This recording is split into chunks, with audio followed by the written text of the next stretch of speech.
वृंदावन के कन्हैया बड़े सुलभ और बैकुंठनाथ भगवान बड़े ही दुर्लभ। बैकुंठ में तो शेष महेश गणेश दिनेश सुरेश हुजाहे निरंतर ध्यावे। बड़े बड़े देवता ध्यान लगाते हैं, हाथ जोड़ करके स्तवन करते हैं। वही जब वृंदावन में आ गया तो ताहे अहीर की छोहरियां छचियां वर छाछ पे नाच नचावे। जहां ब्रह्मादिक देवता लाइन में लगे थे दर्शन को, वही तत्व वृंदावन में आज ग्वालिनियों की छाछ पर नाचता है। गोपी कहती है लाला ताजो माखन लेके आई हूं, पर ठुमका मार के नाच दे, नाच नी को लगो तो माखन खवाऊंगी। तो ठुमुक ठुमुक के ग्वालिनियों का मन मुग्ध करते हैं, तब छाछ पीते हैं। बोल वृंदावन बिहारी लाल की जय। इसलिए जब से प्रभु ब्रज में पधारे तब से लोग बैकुंठ भूल गए। जयति तेधिकम जन्मना ब्रज, क्योंकि जो तत्व सुलभता से मिले तो फिर इतनी कठिनाई के चक्कर में कौन पड़े। राष्ट्रपति जी से यदि मिलना चाहो तो अब दिल्ली जाओ और तमाम न जाने कितने अधिकारियों की स्वीकृति लो, जब फिर समय शायद मिले न मिले या कब मिले, तब जाके लाइन में लग करके राष्ट्रपति महोदय के दर्शन करो। पता चला राष्ट्रपति जी का कार्यक्रम यही है, उद्घाटन में आ रहे हैं और उन्होंने घोषणा भी की है कि जो चाहे हमें वहां से संपर्क कर सकता है, मिल सकता है। तो यदि यहीं आ रहे हों और सुलभता से हमको प्राप्त हो रहे हों तो दिल्ली कौन भागता फिरेगा, कौन चक्कर काटेगा। उसी प्रकार वह परम तत्व यदि हमको इसी मृत्युलोक में, इसी ब्रज भूमि में और इतनी सुलभता से गौचारण करते हुए, गौचारण इसलिए भी भगवान किए, अरे बड़ों की बात छोड़ दो, हम तो गायों के लिए भी सुलभ हैं, पशुओं के लिए भी सुलभ हैं, वनचरों के लिए भी सुलभ हैं, बहुत दुर्लभ नहीं है। देखो जो तत्व अत्यंत दुर्लभ लगने लगे तो हम उसकी तरफ से उदासीन हो जाते हैं। कायकुल चक्कर में पड़ो, मिलना असंभव है। तो जो चीज असंभव लगने लगती है तो हम उधर से मन भी हटा देते हैं, चक्कर में नहीं पड़ना भैया, क्योंकि चीज असंभव है, हमको मिल ही नहीं सकती। प्रयास हम उसके लिए करते हैं जिसका पाना संभव हो सके। यदि मिलने की उम्मीद हो तो हम प्रयास करें, और असंभव हो तो हम प्रयास ही क्यों करें। तो और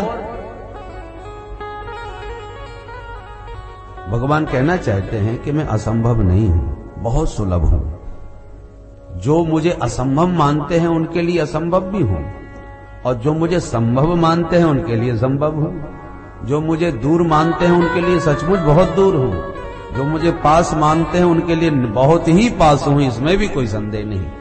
श्रुति भगवती ईशावास्योपनिषद का मंत्र कहता है, तदे जति तन्ने जति तद दूरे तदवंत के। वो दूर भी है तो बहुत पास भी है, वो सूक्ष्म ही भी है और विशाल भी है। अखिल विरुद्ध धर्माश्रय प्रभु हैं, इसलिए समस्त प्राणी मात्र को सुलभ होने के लिए ही भगवान श्री धाम वृंदावन में गोचारण करते हुए सबको सुलभ हो गए। भगवान की भगवत्ता का दर्शन स्मरण करके अब श्री सुखदेव जी महाराज भगवान के महारास का वर्णन करते हैं। रासलीला क्या है? रसानाम समूहो रास है। रसस्वरूप परमात्मा का रसास्वादन करने की विधि का नाम महारास। परमात्मा रस रूप है, रसो वै सः रसम हेवानम लब्ध्वानंदे भवति। वो परमात्मा, श्रुतियों ने उस परम तत्व को रस रूप बताया है। अब उस रस रूप परमात्मा का रसास्वादन कैसे किया जाए? सबने प्रयास किया। घर परिवार को छोड़ के, शरीर में राख लगा करके, जंगलों में जाकर के जो आंख बंद किए बैठे, काय के लिए? बोले उसी रस को पाने के लिए। बेचारे न जाने कितने वर्ष तक पूरा जीवन लगा देते हैं, फिर भी एक झलक तक नहीं पाते। पर सब लालायत हैं उसे पाने के लिए, उसका रसास्वादन करने के लिए। तो जो रसिक उसका रसास्वादन पाना चाहते हैं, उन्हीं के लिए भगवान का ये महारास प्रकट हुआ है। भगवान जब राम जी बन के आए तो संत सब दीवाने हो गए। सभी राम जी को पाना चाहते हैं, एक हृदय से लगाना चाहते हैं, पर राम जी बोले हम तो मर्यादा पुरुषोत्तम हैं, हमें सचमुच पाना चाहते हो तो वृंदावन धाम में आ जाओ गोपी बन करके, तुम्हारा मनोरथ पूर्ण करूंगा। तो दंडकारण्य के और चित्रकूट आदि के जो दिव्य संत भगवान के रूप पर मुग्ध थे, वो सब ब्रज की गोपियां बन करके आ गए। दाढ़ी मूछ वाले बाबा दूल्हा सरकार बन के जब भगवान मिथिला में पधारे तो मिथिलानियां सब मुग्ध हो गईं। वो सब भगवान को पाने की कामना करती थी। भगवान बोले तुम भी आ जाओ ब्रज की गोपियां बन के, तो वो भी सब गोपियां बन गए। तो गोपियां कोई साधारण स्त्रियां नहीं है, सब दिव्य पूर्व जन्मों से भगवान से वचन प्राप्त भगवान के परम रसिक जन हैं। गोपियों के भेद गर्ग संहिता में आते हैं। श्रुति रूपा, ऋषि रूपा, साधन सिद्धा, कृपा सिद्धा, नित्य सिद्धा, गोलोक वासिनी, दंडकारण्य के संत, मिथिलापुर की नारियां, यज्ञ सीता आदि बहुत सारे भेद हैं गोपियों के। गोपी शब्द का अर्थ क्या है? गो कहते हैं इंद्रियों को। गोभिः इंद्रियैः कृष्ण रसम पिबति इति गोपी। जो अपनी समस्त इंद्रियों से एकमात्र कृष्ण रस का ही पान करे उसका नाम गोपी। आंख कन्हैया की माधुर्य मूर्ति का ही आनंद लेवे, कान कन्हैया की मधुर मुरली का ही श्रवण करे, वाणी कन्हैया के दिव्य गुण गणों का ही गायन करे। तो माने हमारी सारी इंद्रियां के एकमात्र उसी रस का पान करती हैं। ऐसी जिसकी भाव स्थिति हो वह प्रत्येक जीव गोपी है। केवल स्त्री समुदाय विशेष नहीं, केवल वो ग्वालनिया मात्र नहीं, आज भी समस्त जीव उस गोपी भाव की स्थिति में स्थित हो सकते हैं। और वृंदावन में उन्हीं गोपियों का साम्राज्य है। चढ़े जब वृंदावन को रंग, तो गोपी भाव सहजई में उपजे, पुरुष भाव होए भंग। कोई भी चला जाए तो दाढ़ी बूझ वाले बाबा बैरागी भी वृंदावन में जाके गोपी भाव में स्थित हो जाते हैं। गोपी भाव क्या है? एकमात्र कन्हैया के दिव्य रस का रसास्वादन करना, नयन उनको ही निहारे, कान उन्हीं को सुने, वाणी उन्हीं को गावे, गली गली में राधे राधे गाते, जय श्री कृष्ण बोलते सब नजर आते हैं। तो सब गोपी भावापन। अरे और की छोड़ो, देवादिदेव महादेव भी जब घुसे वृंदावन में तो गोपी बन करके ही ठुमका मार के महारास में नाचने लगे। आज भी गोपेश्वर बने भोले बाबा बैठे हैं।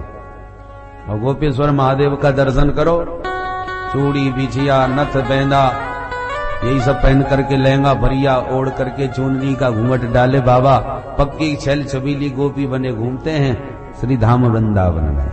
तो जब महादेव का ये हाल है तो सामान्य जनों की तो चले क्या। इसलिए गोपी भाव सहजई में उपजे, पुरुष भाव होए भंग, चढ़े जब वृंदावन को रंग। ये वृंदावन की महिमा है, सब गोपी बन जाते हैं। बोलो राधे राधे। श्रुति भगवती, श्रुति माने वेदों की ऋचाएं। उस ब्रह्म का निरूपण करते करते थक गई बिचारी श्रुतियां, नेति नेति कह के मौन हो गई।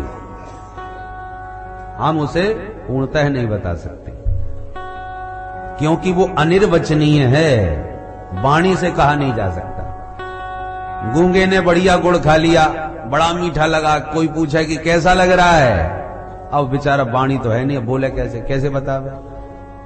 तो वो भाव हाव भाव के द्वारा तो कहने की कोशिश पूरी करेगा कि बहुत आनंद आ रहा है, परंतु वाणी से तो नहीं कह पाता कुछ। गूंगे का गुड़ कैसे बताए। ऐसे ही जिसने उस तत्व का अनुभव किया, उस रस का रसास्वादन किया, तो वो इतने दिव्य आनंद में निमग्न हो जाता है कि वाणी में सामर्थ्य नहीं रह जाती कि वो बता पाए कि कितना आनंद आ रहा है। अनुभव गम्य है, अनिर्वचनीय है।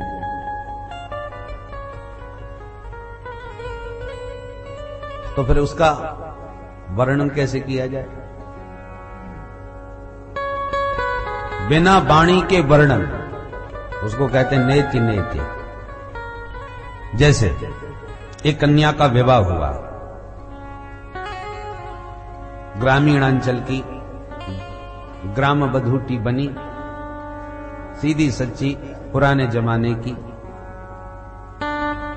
शादी के बाद जब उसका पति उसे पहली बार लेने आया, दुरागमन, तो कुछ उसकी सखियां शादी में सम्मिलित नहीं हो सकी थीं, वो कहीं बाहर गई हुई थी। उन्हें पता चला तो दौड़ करके आई और अपनी सहेली को घेर करके बोली, बहन हम तेरी शादी में आ नहीं पाई थी, सो तेरा दूल्हा नहीं देख पाया, जरा बता तो सही कौन है तेरा दूल्हा। अब जो नवयुवक आए थे उसे लेने, दूल्हा के मित्र भी थे, तो 8-10 लोग नवयुवक सब बैठे थे बैठक में, और झरोके से झांक झांक करके सखियां अपनी सहेली से पूछ रही थी, बता बता तेरा पति कौन सा है। अब वो बेचारी अत्यंत संकोच में गड़ी हुई, कह ना पावे, बता ना पावे, दिखा भी ना पावे, मौन बैठे हैं। तो सखियां पूछ रही, अच्छा तू तो बस इतना बता, वो चश्मा लगाए बैठा है वही है क्या तेरा पति। उसने एक दृष्टि डाल के तुरंत सिर हिला दिया, अच्छा वो नहीं है, तो वो जो मूछ बड़ी बड़ी जिसकी है, बड़ी मूछ वाला है क्या। बोले नहीं नहीं। अच्छा तो जो टोपी लगाए बैठा है वो है क्या। बोले नहीं। अब सखियां वर्णन करती जा रही हैं चिन्हों के माध्यम से, अब वो तो केवल सिर हिलाती जा रही है, मुंह से कुछ नहीं बता रही।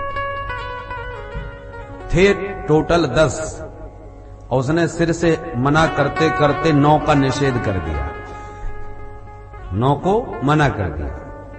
वर्णन करती जा रही हैं सहेलियां।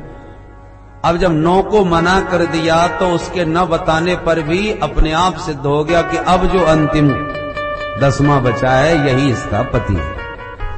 तो उसने वाणी से तो कुछ नहीं कहा, केवल सिर हिलाती गई, नेति नेति, ये भी नहीं, ये भी नहीं, ये भी नहीं। निषेध करते करते 9 का निषेध करने से ही 10वां पति है ये सिद्ध हो गया। ऐसे ही श्रुति भगवती नेति नेति कह करके निषेध करते हैं।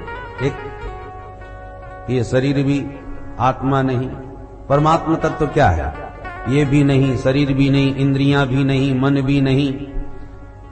तो निषेध करते करते जब सबका निषेध हो जाए तो सबका निषेध होने के बाद भी जो तत्व बचता है वही परम तत्व ईश्वर का वाचक है, जैसे वाणी से कहा नहीं जा सकता।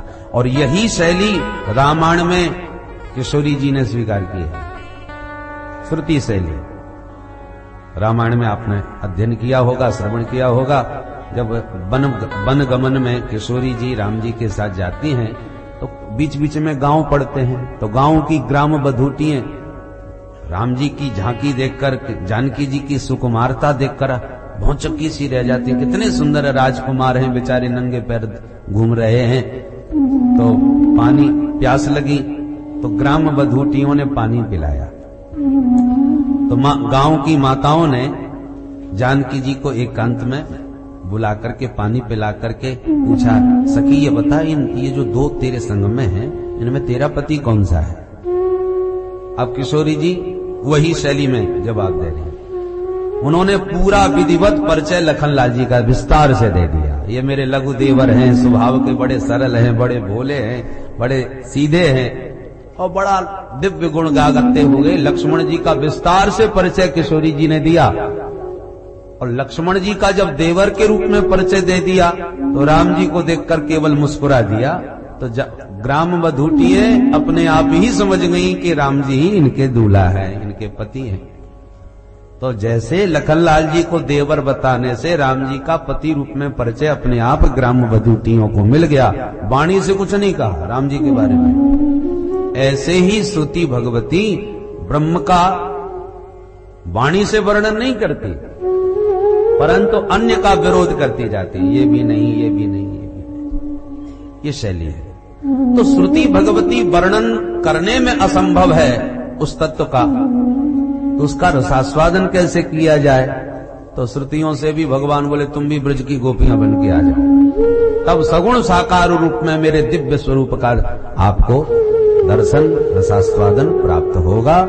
इसलिए वे सारी श्रुतियां ब्रज की गोपियां बन के आई हैं। और इस प्रकार से गोपियों के बहुत सारे भेद हैं।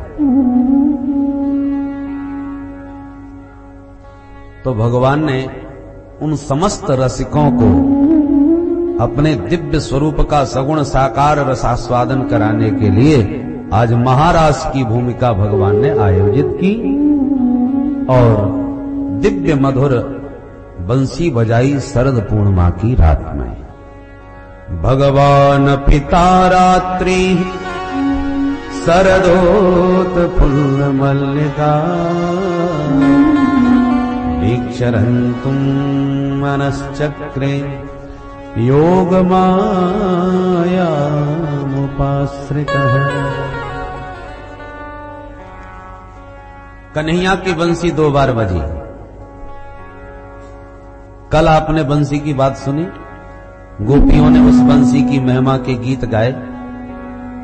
वो भी शरद में बजी थी, पर वो बंसी सर्वभूत मनोहरम। उस बंसी को सबने सुना, स्वर्ग की देवांगनाओं ने भी सुना, गोपी ग्वालों ने भी सुना। सुखदेव जी कहते हैं इति वेणु रवम राजन सर्वभूत मनोहरम।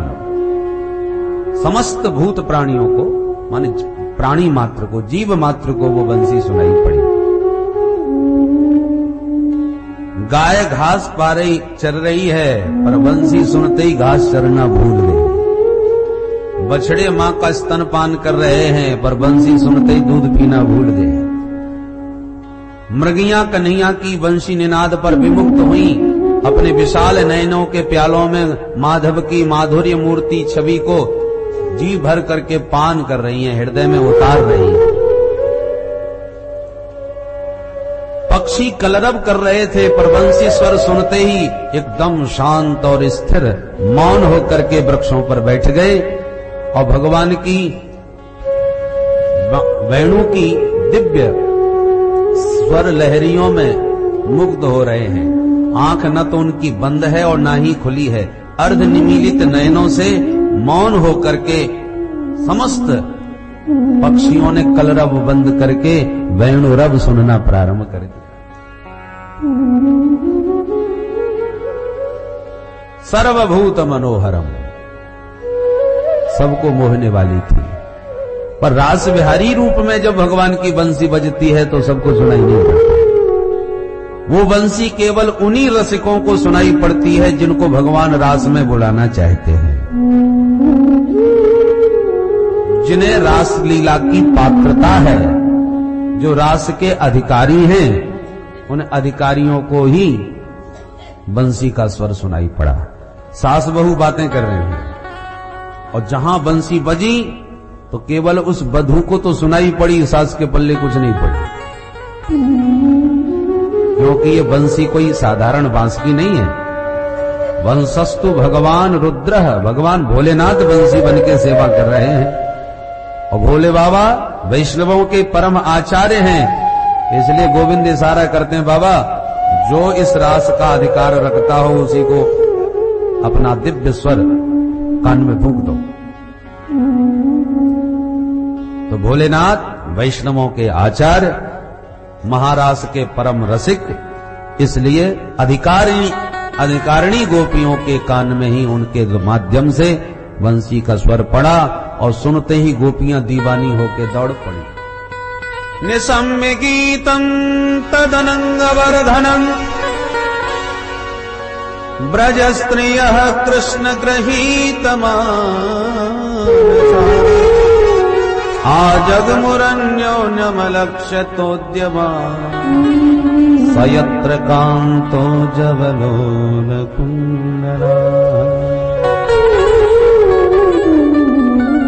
गीत सुनते ही कृष्ण गृहीत मानसा, बंसी के स्वर से ही गोपियों का मन माधव ने खींच लिया।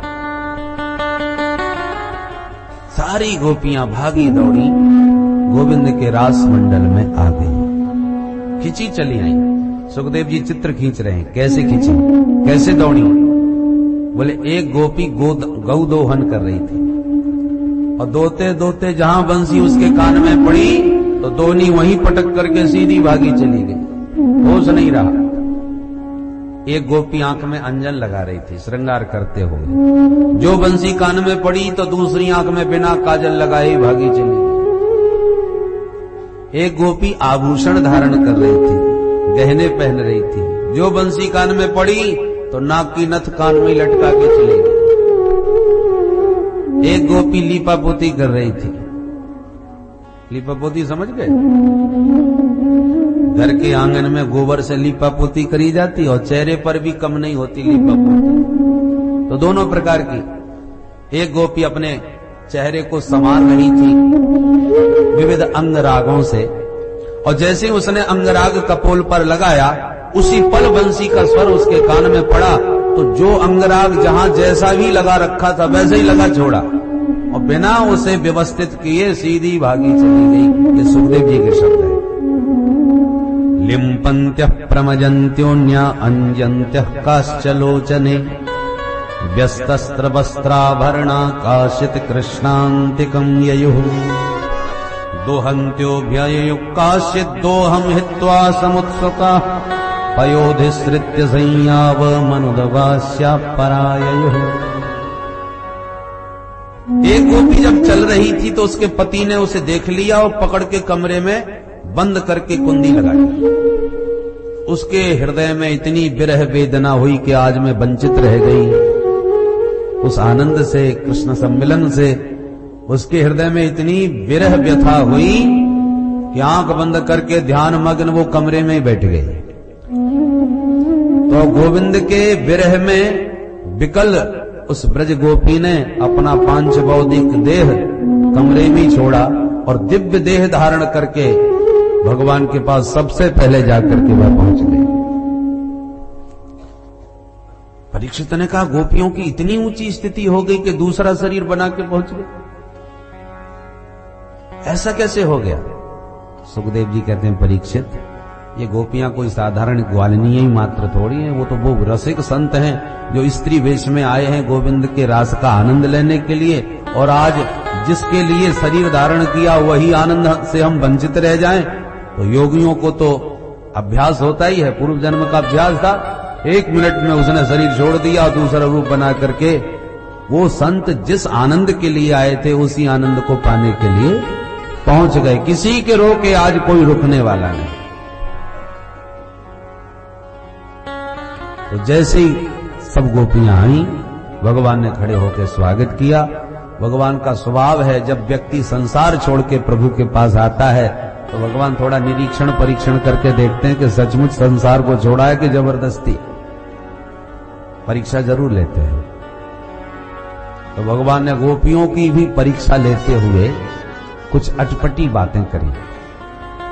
पहले तो स्वागत किया, स्वागतम वो महाभागा प्रियं किं कलिवाणिव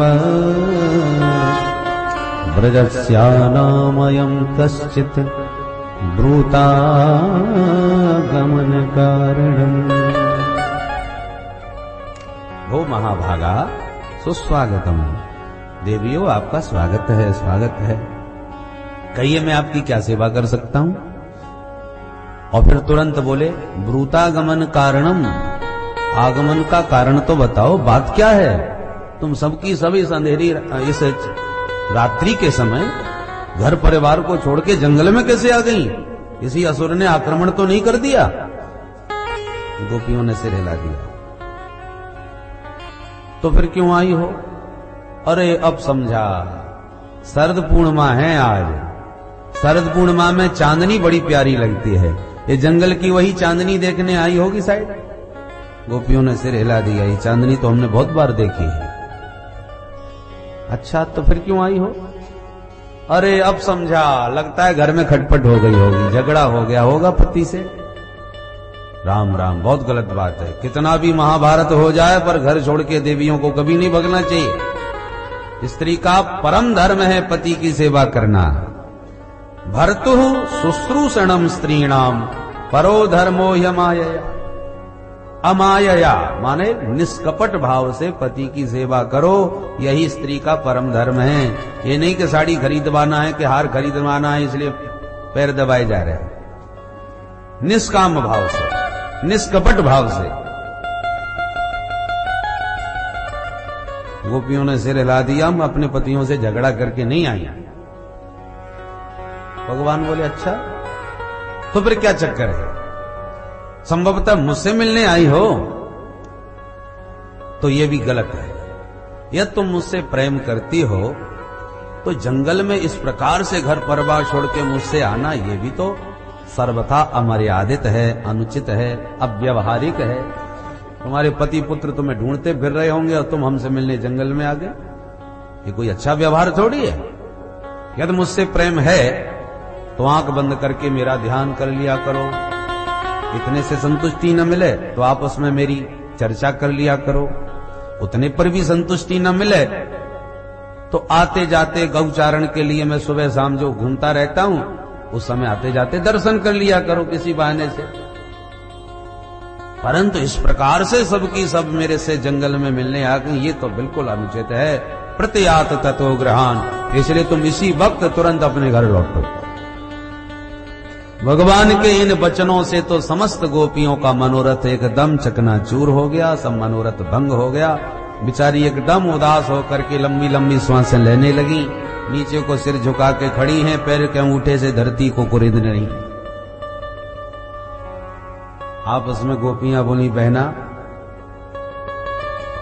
यदि हमने इनको प्रत्युत्तर नहीं दिया, जवाब नहीं दिया, तो ये खड़े खड़े ऐसी प्रवचन हमको सुनाते रहे, चलो इनको जवाब दिया जाए। तब गोपियों ने मिलकर के जवाब दिया। 10 श्लोकों में प्रभु ने प्रश्न पूछा है कि तुम क्यों आई हो, तो 11 श्लोकों में गोपियों ने इस गीत में जवाब दिया है। इस गीत का नाम है प्रणय गीत। भगवान के इस विपरीत आचरण से गोपियां विकल होकर भगवान से प्रेम की याचना करती हैं, प्रेम का प्रस्ताव निवेदित करती हैं, इसलिए इस गीत का प्रणय गीत नाम है। भगवान का बड़ा विचित्र स्वभाव है और प्रेम में ऐसा होता भी है क्या, पहले गोपियां भगवान के प्रतिकूल थी और गोविंद उनके अनुकूल थे। मन में तो प्रेम करती हैं और ऊपर से उल्टा व्यवहार करती हैं। प्रेमियों का व्यवहार विचित्र होता ही है। प्रेम का सारा व्यवहार, सारी क्रियाएं एकदम विचित्र और विपरीत होती हैं। अनुकूलता में प्रतिकूलता, प्रतिकूलता में अनुकूलता, और सम्मान में ही अपमान, अपमान में ही सम्मान, सारा उल्टा पुल्टा हो जाता है। अहेरिव गति प्रेमणः स्वभावः कुटिला भवेत्। संत कहते हैं प्रेम में प्रेमी की गति सर्प के समान होती है। सर्प जब चलता है ना लहरा लहरा के, तो उसकी गति समझ में नहीं आती कि ये इधर जाएगा कि इधर जाएगा कि सीधा जाएगा कि मुड़ जाएगा। उसकी गति जैसे टेढ़ी मेढ़ी होती है, ऐसे ही प्रेमियों का व्यवहार भी विकृत होता है, विचित्र होता है। जिससे आप अतिशय प्रेम करते होंगे वहां औपचारिकताएं समाप्त हो जाती हैं और तू तड़ाक की बातें होती हैं। क्यों रे, तू कहां था अब तक, इतने दिनों में आज शकल दिखाई है तूने। अब ये भाषा हम किसको प्रयोग करेंगे, जो हमारा बहुत अंतरंग होगा, जिसके लिए औपचारिकता व्यवहारिकता सब पीछे रह गई। कोई औपचारिकता की आवश्यकता जहां नहीं रह जाए वहीं ऐसा व्यवहार होता है, और जहां हमेशा उससे हम तू तड़ाक करके बात करते हों और आज अचानक हम कहने लगे आइए महाराज जी आपने तो हमारा घर पवित्र कर दिया, आपके चरण इस घर में पड़े, तो मित्र समझ जाएगा लगता है ज्यादा ही नाराज है। अब व्यवहार में तो वो बहुत अच्छा शिष्ट भाषा का प्रयोग कर रहा है, और मित्रों के लिए और अंतरंग अपने प्रेमियों के लिए ये व्यवहार दूरी का परिचायक बन जाता है, नाराजगी ऐसे दिखाई जाती है। तो उल्टा व्यवहार हो गया कि नहीं। शब्दावली इतनी सुंदर पर नाराजगी है, और जहां तू तड़ाक करके बात करे तहां स्नेह प्रकट झलकता है। यही गोपियां जो खरी खोटी गोविंद को सुनाती हैं, गोविंद को उसी में आनंद आता है। हृदय से तो कहती हैं कि आज हमारे घर आओ गोविंद, हमारा माखन खाओ, पुकारती हैं, और जब खाने आ जाते हैं तो शिकायत करने पहुंच जाती है, जसोदा तेरे लाला ने नाक में दम कर दिया। कितनी विचित्र बात है। प्रेम का यही विचित्र व्यवहार होता है। एक गोपी प्रेम में भरी चली जा रही थी कन्हैया की गली से। भाव यही था कि मैं जाऊंगी तो वो निश्चित नटखट मुझे छेड़ेगा। भगवान उसके मनोगत भाव जानते हैं, अंतर्यामी है। जानबूझ के उसके मनोगत भाव जान के भगवान आए और जाति गोपी का अंचल पकड़ के उसे छेड़ने लगे। तो मन में तो प्रसन्न हुई और ऊपर से आंख दिखाती फटकारने लगी। मुंचांचलम चंचल पश्यलोकम, डांटती है भगवान को, ए चंचल मेरा अंचल छोड़, भाग यहां से। पश्यलोकम, तुझे दुनियादारी का ज्ञान नहीं है। बालोसी, तू बिल्कुल निरा बच्चा है, अबुध है, अज्ञानी है। नालोक ऐसे कलंकम, अरे तुझे लोक के कलंक का ज्ञान नहीं है, मेरी अपकीर्ति हो जाएगी, बदनामी हो जाएगी, तेरा क्या होगा, इसलिए छोड़ मेरा अंचल और भाग यहां से। डांट के ऐसे फटकारने लगी भगवान को, तो भगवान भी अंचल छोड़ के भाग लिए। और जैसी अंचल छोड़ के भागे तो बड़ी जोर से हंसती भई बोली, गोपाल गोपालन पंडितों से, हे गोपाल तू गैया चराने में ही होशियार है, हमारे भावों को तू कुछ नहीं समझता, निरागमार है। बोलो राधे राधे। ब्रज गोपी कहती है, मुंचांचलम चंचल पश्यलोकम, बालोसी नालोकयसे कलंकम, गोपाल गोपालन पंडितोसी, भावम न जाना से विलासिनी ना। कहने का मतलब यह है कि गोपियों का अंतर मन कुछ कहता है और बाह्य क्रिया कुछ और होती है। तो भगवान ने सोचा मेरा प्रेम तो प्रकट है, जो मैं जानबूझ के इनके घर जा रहा हूं, इनको आते जाते छेड़ रहा हूं, परंतु इन्होंने कभी अपना प्रेम हृदय से प्रकट करके नहीं दिखाया। ये हमेशा अपने प्रेम को सर्वदा गुप्त रखती हैं, तो आज इनका वह गुप्त प्रेम प्रकट करके दिखाना चाहता हूं। अपने मुंह से ये कहें, स्वीकृति दें अपने प्रेम की, तभी इन्हें स्वीकार करूंगा। इसलिए भगवान का विपरीत आचरण हो रहा है। पहले गोपी प्रतिकूल, माधव अनुकूल। आज गोपियां जब अनुकूल हो गई, बंसी की तान पर दौड़ी चली आई, तो फिर माधव प्रतिकूल व्यवहार करने लगे। कैसे आना हुआ, घर में सब ठीक ठाक है, झगड़ा तो नहीं करे आई, जैसे इनको मालूम ही नहीं कि ये क्यों आई। अब गोपियां बड़े चक्कर में बंसी में हमारा नाम लेकर के तान छेड़ के हमारा चित्त चुरा के बुला लिया, और यही खड़े खड़े हमसे पूछ रहे हैं कि कैसे आना हुआ। तब गोपियों ने ये गीत गाया। गोपियों के 5 गीत हैं, वेणु गीत, प्रणय गीत, गोपी गीत, भ्रमर गीत और युगल गीत। भागवत में ये 5 गीत गोपियों के हैं। प्रणय गीत में प्रेम की याचना गा उठी सब गोपियां। मैवं विभोर्हति भवान गदितुं न संसम, संत्यज्य सर्व विषयांस्तव पादमूलम्, भक्ता भजस्व दुर्वग्रहमा त्यजास्मान्, देवो यथा दे पुरुषो भजते मुमुक्षु। हे माधव, गोपियां बोली, अस्मान मा त्यज, हमारे साथ तुम्हें ऐसा व्यवहार नहीं करना चाहिए। संत्यज्य सर्व विषयांस तव पादमूलम, अरे तुम्हारी बंसी की तान पर सारे संसार को तिनके की तरह त्याग करके हम भागे दौड़ी आपकी शरण में आई हैं, आपके सन्मुख आई हैं, और आप हो जो हमें उपदेश देना चालू कर दिए। ऐसा विपरीत आचरण हमसे कर रहे हैं। चीर हरण आपने किया था, और चीर हरण के समय हमको वचन भी दिया था कि हम तुम्हारा मनोरथ शरद पूर्णिमा पर पूर्ण करेंगे। 1 वर्ष की प्रबल प्रतीक्षा हमने करी, आज बंसी बजा के आपने हमको बुला भी लिया, और जब हम सर्वस्व त्याग करके आ गए तो अब हमको प्रवचन सुनाने लगे, धर्म का उपदेश देने लगे। जब से हम आई हैं एक ही शब्द आपके मुंह से निकल रहा है, चली जाओ, लौट जाओ, भाग जाओ, अनुचित है, अव्यवहारिक है, अमर्यादित है। क्या ये व्यवहार आपको शोभा देता है? अरे आप तो परम माधुर्य मूर्ति हो, आपका व्यवहार भी मधुर होना चाहिए। मधुराधिपते रखिलम मधुरम, जिसका सब कुछ मधुर है, आज उस माधुर्य मूर्ति माधव के मुख से कड़वा करेला जैसा कटु वाक्य क्यों निकल रहा है? ये वचन आपको शोभा नहीं देते। मैं वम का एक अर्थ है चुप रहो, ऐसा मत बोलो। भक्ता भजस्व, हम आपकी भक्त हैं, हमें स्वीकार करो। संस्कृत में भात को भी भक्त कहा जाता है। भात समझ गए? सिद्ध चावल। तो संस्कृत में उसको भी भात कहा जाता है, भक्त।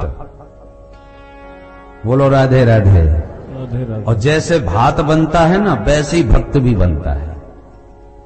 कैसे? जरा विचार करके देखें। भात कैसे बनता है? बोले मूल रूप से तो पहले धान थी, घर में धान थी, फिर धान को कूटा गया मूसल मार मार के, सो छिलका उतर गया, चावल निकल गया। अब दो विभाग हो गए धान के, छिलका को भूसी कहने लगे और चावल अलग हो गए। फिर चावल को पानी में डाल करके बटलोही में रखकर और आग में तपाया गया, खौलाया गया। जब पानी खूब खौल गया तो धीरे धीरे सिद्ध होने लगा भात। पता कैसे चला कि सिद्ध हो गया? बोले एक चावल निकाल के देख लो, थोड़ी भी कणका नजर आवे, कठोरता नजर आवे तो समझ लो थोड़ा कच्चा है, अभी और सिद्ध होने दो। और बिल्कुल उंगली में पिस जावे, मिल जावे तो समझ लो भात सिद्ध हो गया। चावल अलग अलग दिखना चाहिए तो वो भात ज्यादा अच्छा लगता है।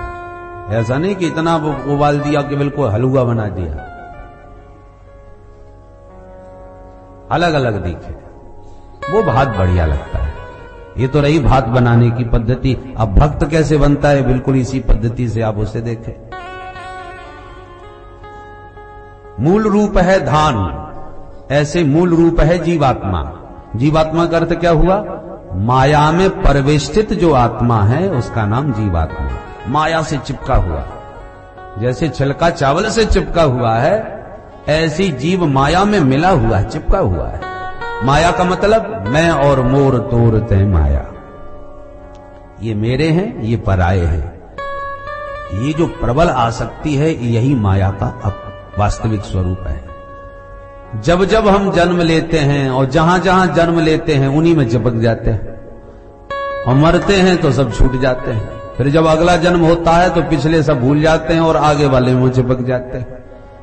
बोलो राधे राधे।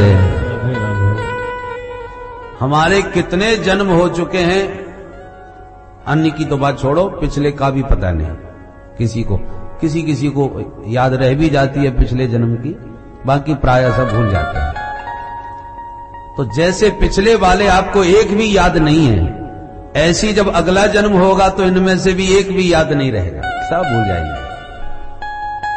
तो जो अनित्य संबंध हैं उन्हीं को नित्य मान करके दिन रात जो हम उनमें चिपके हुए हैं, इसी का नाम है माया। मैं और मोर तोरते माया। जो वास्तव में हमारा है, जो हजारों जन्म बीत जाएं तब भी हमसे छूटने वाला नहीं, वो एकमात्र परमात्मा है। गोविंद मेरो है, गोपाल मेरो है, गाते तो हैं और अनुभव नहीं करते, विचार नहीं करते उस पर। तो जो मेरा है उसे अपना मानते नहीं, और जो हमारे हो नहीं सकते, जीवन भर उन्हीं को मेरा मानते रहे और उन्हीं के लिए भागम भाग मचाते रहे, और बाद में सब भूल गए, सब छूट गए। तो ये जो बलवती माया है उसमें जो चिपका हुआ जीव है, इसी का नाम जीवात्मा है। अब भगवान इस जीवात्मा को अपना भक्त बनाना चाहते हैं, तो कैसे बनाएंगे? बोले पहले तो मूसल मार मार करके छिलका उतारें, तब चावल बाहर निकले। तो माया का जो छिलका चिपका है, जो हमसे छूटे नहीं छूट रहा, तो भगवान छुड़ाते हैं फिर मूसल मार मार के। किसी भी भक्त के इतिहास को देखिए, ऐसा कोई भक्त नहीं जिसने संसार की प्रतिकूलता का सामना न किया हो। भक्त वही बना है जिसे संसार ने सताया है। प्रहलाद जी का चरित्र देख लो, ध्रुव जी का चरित्र देख लो, कलिकाल में मीरा जी का चरित्र देख लो, सूरदास बाबा का चरित्र देख लो।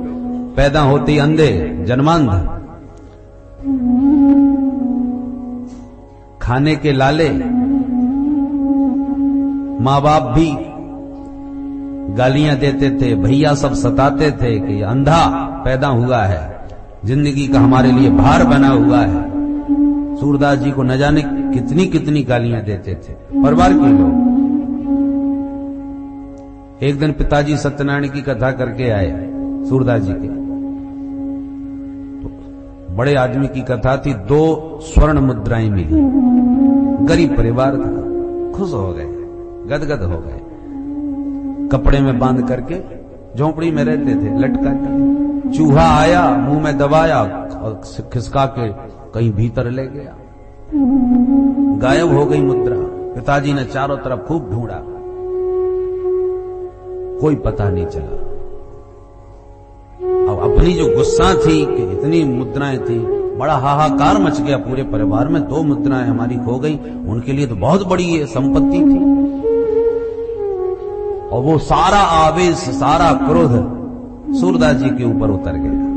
ये अंधा ऐसा पैदा हुआ, इसने हमारा घर बर्बाद कर दिया। सूरदास जी बोले, मैं बता सकता हूं वो तुम्हारी मुद्राएं कहां हैं। तूने चुराई? बोले चुराई नहीं मैंने, पर मैं ज्योतिष जानता हूं, मैं बता सकता हूं। अच्छा बताओ कहां है? तब बताया कि वो एक शर्त पर बताऊंगा। क्या? बोले स्वर्ण मुद्रा मिल जाए तो फिर मैं विरक्त हो जाऊंगा, घर छोड़ दूंगा, मुझे छोड़ना पड़ेगा, त्यागना पड़ेगा। पिता ने कहा तू कल भग रहा हो तो आज भग जा, पर मेरी मुद्रा बता जा। तब कहा कि जाओ, जहां आपने रखी थी उससे उत्तर की ओर थोड़ी दूर पर चूहे का बिल है, उसी में। जब देखा गया तो सचमुच मुद्रा निकल गई। माता पिता परिवार बड़ा आश्चर्य में पड़ गया, ये तो अंधा है, गजब का इसने, इसको ज्ञान है, इसने बता दिया कि कहां उस बिल में मुद्रा मिली। इसके गुण का तो बहुत लाभ लिया जा सकता है। तब बोले नाना बेटा तू तो बहुत बुद्धिमान है, बहुत समझदार है, तू घर में ही रह, कहां अंधा है, कहां भटकता फिरेगा। बोले नहीं पिताजी, हमने वचन लिया था, अब नहीं रुकेंगे। सूरदास जी निकल गए। मैंने कितना कितना कष्ट उठाया, अंत में घर छोड़ के ही भागना पड़ा। सूरदास जी का भी चरित्र, श्री तुलसीदास बाबा का पैदा होते ही मैया मर गई, पिताश्री पधार गए, जिस दासी ने पाला वो भी पधार गई। तो लोग जब भिक्षा मांगने तुलसीदास जी जाते थे तो घर में नहीं घुसने देते थे, अभागा है, इसके पैदा होते ही परिवार नष्ट हो गया, इसलिए घर के दूर भोजन भी यदि देते तो फेंक करके देते थे। ये स्थिति। तो भक्त वही बना है जिसने संसार के मूसलों का प्रहार सहा है। तो जैसे मूसल मार मार के छिलका उतर जाता है, चावल निकल जाता है, ऐसी भगवान जिसे भक्त बनाना चाहते हैं, संसार की प्रतिकूलताएं इतनी देते हैं कि उसे अपने आप ही संसार छोड़ देता है या उसका संसार चित्त से निकल जाता है। संसार का असली चेहरा उसके सामने आ जाता है, इसलिए वो विरक्त हो जाता है। और एक बात समझने की है, चावल का एक नाम है अक्षत, संस्कृत में उसे अक्षत कहते हैं। अक्षत का मतलब क्या हुआ? जो क्षत ना हो वह टूटे नहीं, अखंडित होना चाहिए। टूटे चावल थोड़ी अच्छे लगते हैं, साबुत चावल उसका मूल्य होता है। तो ठाकुर जी प्रतिकूलता तो देते हैं, प्रतिकूलता के मूसल तो देते हैं, पर मूसल ऐसे मारते हैं कि चावल न टूट जाए। माने संसार का तो विरोध, पर इतना ज्यादा यदि विरोध होने लगे तो व्यक्ति टूट भी सकता है। अरे राम राम, कैसा संसार है, पता चला इतना दुखी हो गया कि आत्महत्या कर बैठा, तो चावल टूट गया।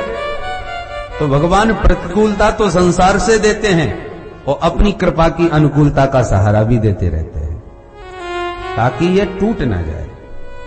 और इस प्रकार से जब संसार छूट जाता है, चित्त से निकल जाता है, तो समझ लो छिलका उतर गया, चावल निकल गया। अब चावल तो निकल गया, पर अभी भात नहीं बना, उसके लिए बटलोही पर चढ़ना पड़ेगा और खौलते हुए पानी में तपना पड़ेगा, तब धीरे धीरे भात बनेगा। ठीक इसी प्रकार से जब संसार छूट जाता है और वह जीवात्मा विरक्त हो जाता है, तब भगवान की कृपा से किसी संत सदगुरु का उसे आश्रय मिलता है। बिनु हरि कृपा मिले ही नहीं संता। ठाकुर जी ने कृपा करी, संसार छोड़ा दिया और किसी सदगुरु का सहारा दिला दिया। तो सदगुरु के सानिध्य में जब सत्संग किया, मंत्र दीक्षा ली, भगवान को पाने के उपाय सदगुरु ने समझाए, तो प्रभु को पाने की विकलता जो भीतर उत्पन्न होती है, भगवान के सम्मिलन की जो उत्कट उत्कंठा उदय होती है, वही वो आग है जिस आग में ये भात तपता है, सिद्ध होता है, जिसको कहते हैं बिरहाग्नि। भगवान के बिरह की जो तड़प है, वही तड़प, वही उत्कंठा जीव के भीतर उसे भक्त बनाती है, भात बनाती है। भात बन गया, ये पहचान क्या? बोले चावल को टटोल के देखो, जब तक भीतर थोड़ी भी अहंकार की कणिका शेष है, मैं कुछ हूं, तब तक समझ लो अभी कच्चा भात है, सिद्ध भात नहीं हुआ। सिद्ध भात तो तब है जब एकदम चिपक जाए अंगुली में, बिल्कुल भी कठोरता भीतर न रह जाए, तो सिद्ध भात हुआ। उसी प्रकार भगवान के विरह में तड़पते हुए उस भक्त के भीतर अपना अस्तित्व बिल्कुल भूल जाए, अपने आप को बिल्कुल मिटा दे, जब तक मैं पना रहेगा कि मैं हूं, तब तक कमी रहेगी। और जब हरि के प्रेम में भीतर बाहर एक हो जाएगा, तो अपना अस्तित्व मैं पना बिल्कुल खो जाएगा। जब मैं था तब हरि नहीं, अब हरि है मैं ना, प्रेम गली अति सांकरी, या मैं तो न समान। मैं पना रहेगा तब तक कमी रहेगी, और तृणादपि सुनीचे न। भक्ति की ये विशेषता पहचान है, जितना उच्च कोटि का भक्त होगा, स्वभाव में उतना ही विनम्र और अकिंचन हो जाएगा। हनुमान जी के समान सकल गुण निधान, दिव्य गुण गणों के भंडार। और जब लंका में विभीषण जी ने पूछा आपका परिचय, तो कितने अकिंचन बन के परिचय दिए। अरे विभीषण भैया, तुम तो बड़े महान हो, पुलस्त ऋषि के नाती हो, विश्रवा के पुत्र हो, और इतने भजनानंदी हो, परंतु हमको देखो, कपिल, हम लोग तो कपी जाति के, माने बंदर है, स्वभाव से चंचल है, नटखट है। हम लोगों का सवेरे सवेरे कोई नाम ले, उसे भोजन भी नसीब नहीं होता, ऐसे अभागे हैं।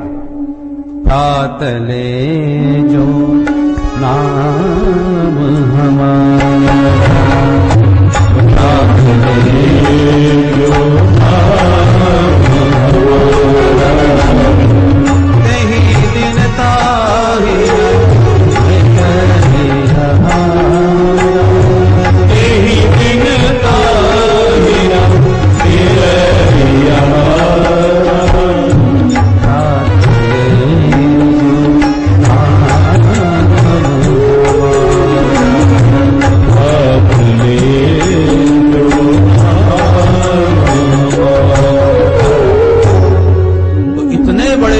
संत, इतने बड़े महान ज्ञानी, सकल गुण निधान होते हुए भी कहते हैं कि मेरा तो सवेरे नाम लेने वाले को भोजन नसीब नहीं होता। असमय अधम सखा सुनू, मोहू पर रघुवीर। असमय अधम, ऐसा मैं अधम हूं, इतना मैं पतित हूं। बताइए, हमको कोई देख भी ऐसा कोई एक भी शब्द प्रयोग कर दे तो हम लाल पीले हो जाएंगे। तुमने हमको समझ क्या रखा है? ये जो मैं पना है, अहंकार की कठोरता है, ये कच्चे चावल का द्योतक है। जो पक जाते हैं, जो सच्चे भात बन जाते हैं, सचमुच हृदय से जो भक्त हैं, वो अपने को बिल्कुल मिटा देते हैं, गला देते हैं। असमय अधम सखा सुनो। सूरदास जी कहते हैं, मौसम कौन कुटिल खल कामी, जह तन दियो ताहे बिसरायो, ऐसो नमक हरामी। तो अपने आप को इतना इतना कहते हैं, अपने आप को इतना मिटा देते हैं, एकमात्र जो भी कुछ है बस वही है। ये सिद्ध भात की पहचान है। और ऐसा जो सिद्ध भात हो जाता है, उसे भगवान पाने के लिए लालायित हो जाते हैं। श्रुति भगवती कहती है, अहम अन्नः त्वम अन्नादः। प्रभु हम आपके अन्न हैं और आप हम अन्नों के भोक्ता हो, अन्नाद हो। हम भक्त हैं, आप भोक्ता हो। तो गोपियां भी कहती हैं, भक्ता भजस्व दुर्वग्रह त्यजास्मान् देवो यथादि पुरुषो भजते मुमुक्षु।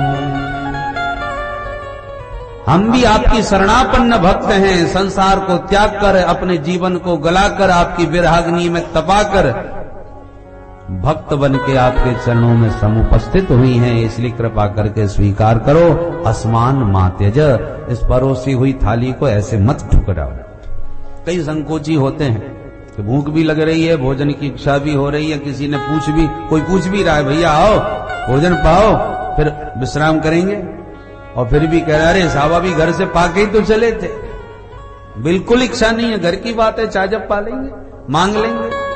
अच्छा ये बात है तो ठीक है, फिर आराम करो, हम अभी पाके आते हैं। अब पलंग पर लेटे लेटे करवट बदल रहे हैं, भगवान सर्दी का मौसम, भूख तो लग रही थी, इतनी लंबी रात है, अब कैसे कटेगी। हमने तो सोचा एक दो बार तो और पूछेगा, अब रात भर करवटें बदलते रहो तो क्या फायदा। ऐसा संकोच कौन मतलब था। अरे भूख भी लग रही है, लोग पूछ भी रहे हैं, तो संकोच त्याग करके पा लेना चाहिए। गोपियां कहती हैं, भक्ता भजस्व दुर्वग्रह मा त्यजास्मान। आप अपना आग्रह त्याग कर, संकोच छोड़ करके, जो भात के रूप में आपके चरणों में हम उपस्थित हुई हैं, उन्हें आप स्वीकार करो। बड़ा सुंदर भाव इस गीत में गोपियों ने एक एक अक्षर में गाया है। अंत में भगवान बोले, हमने तुम्हें पतिव्रताओं के धर्म समझाए, वो तुम्हारी शायद समझ में नहीं आए। अरे पति ही परमेश्वर होता है, उसी की सेवा करो, परमेश्वर की तरह पति की सेवा करनी चाहिए। गोपियों ने कहा, हमें सब मालूम है, पर एक बात बताओ, एक स्त्री पति को परमेश्वर की तरह पूजती थी, उसके पति परदेश जाने लगे तो बेचारी विकल होने लगी, रोने लगी। पतिदेव ने कहा, देवी जाना बहुत जरूरी है, मैं 2-4 दिन में बहुत जल्दी आ जाऊंगा, दुखी ना हो, और जब तक मैं ना आ जाऊं तब तक मेरे इस चित्र की पूजा सेवा कर लिया करो। और चित्र दे के पति चले गए। अब वो बड़े भाव से एक दिन जब पति की सेवा में, चित्र सेवा में लगी थी, उसी समय पतिदेव ने लौट करके कुंडी खटखटाई, किवाड़ खोलो देवी। अब प्रभु आप ही बताओ, वो सेवा छोड़े कि किवाड़ खोले। भगवान बोले, इसमें क्या पूछना। अरे पति के चित्र की सेवा कर रही है, और जब सच्चा पति दरवाजा खटखटा रहा है तो अब फोटो की क्या जरूरत है। वो तो जब तक वो ना आ जाए तब तक के लिए था। गोपियों ने कहा, बस बस आपने हमारा भी फैसला कर दिया। क्या? बोले, संसार के पति परमेश्वर की तरह होते हैं और आप साक्षात परमेश्वर ही हो। तो जब साक्षात परमेश्वर सामने खड़े हों तो अब नकली परमेश्वरों के लिए काय क्यों भेज रहे हो हमें। मीरा जी कहती हैं, ऐसे पति को वरे जो जन्मे और मर जाए, बरबरिए गोपाल जो मारो चुन रो अमर भय जा। तो पाती रक्षती ती पति, प्राणी मात्र के एकमात्र पति जगतपति हैं। इसलिए प्रभु अब हम आपको छोड़ के घर लौटने वाली नहीं। भगवान प्रसन्न हो गए, गोपियां परीक्षा में पास। 10 रुपए का मटका भी 10 बार ठोक बजा के देखा जाता है कि खरीदा जाए कि नहीं, कहीं चटका फूटा तो नहीं।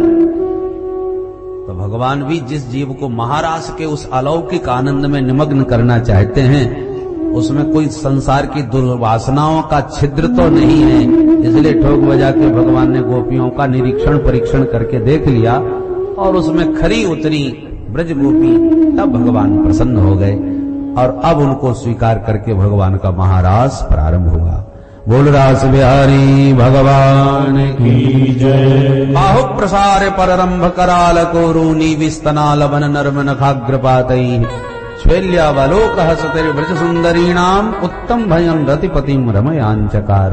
जैसे कन्हैया ने ताता थैया करके गोपियों के साथ थिरकना नाचना प्रारंभ किया, क्या गया कामदेव चलाए बाण भगवान के ऊपर। वशीकरण, उच्चाटन, मोहन, स्तंभन, उद्दीपन, 5 बाण प्रमुख हैं कामदेव के।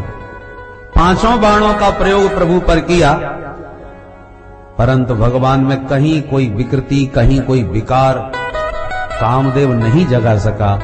तब कामदेव भगवान के चरणों में गिर गया कि प्रभु एकमात्र यदि संसार में कोई अच्युत है, अच्युत मतलब नच्यवती स्वरूपात, जो अपने स्वरूप से कभी विचलित नहीं होता, अखंड एक रस, एक आनंद में जो सर्वदा स्थित रहता है, वो अच्युत है। वो नाम कामदेव ने आज भगवान को दिया।